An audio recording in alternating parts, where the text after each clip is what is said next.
haven't done a narrated version of a run to pain session, but wanted to do this time.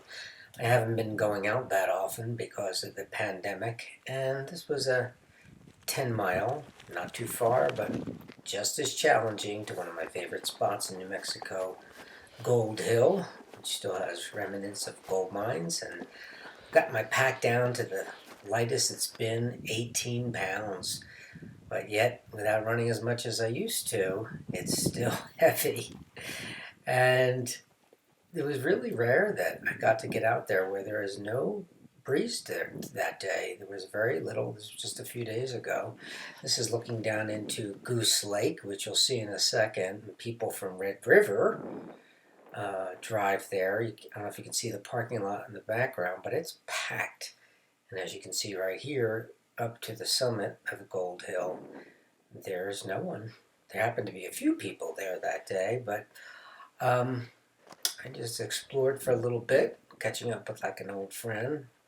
And here that is the view looking west, southwest, west, Colorado, and Cuesta there, Red River to the right, and then the camera will swing around and come back this way towards the east. There's really something to be said about always continuing and never giving up, because several times going uphill I wanted to give up. I was really struggling, but you know, when you get to the summit, literally or figuratively, it's worth the wait.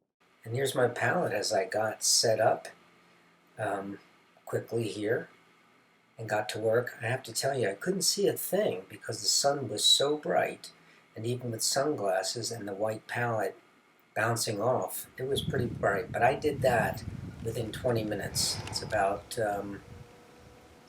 all that I could take, and I think that, especially after running 10 miles, I'm going to leave the painting like that, because I've decided I used to bring them back to the studio, as you see there, and they stay nice and safe in that little box that I built.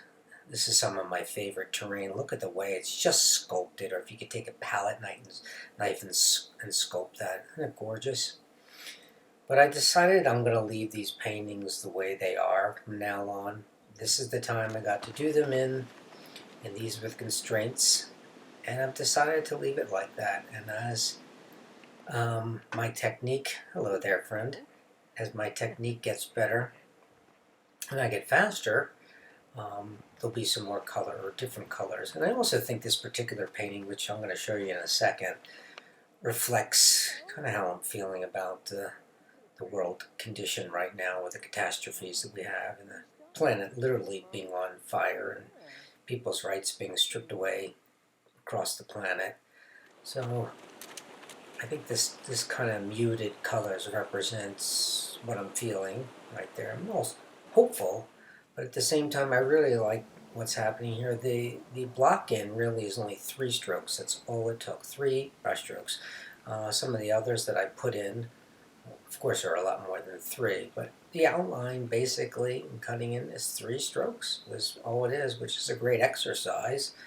That's today's Run to Paint narrated session, and contact me if you have any questions or comments. I'd love to hear your thoughts.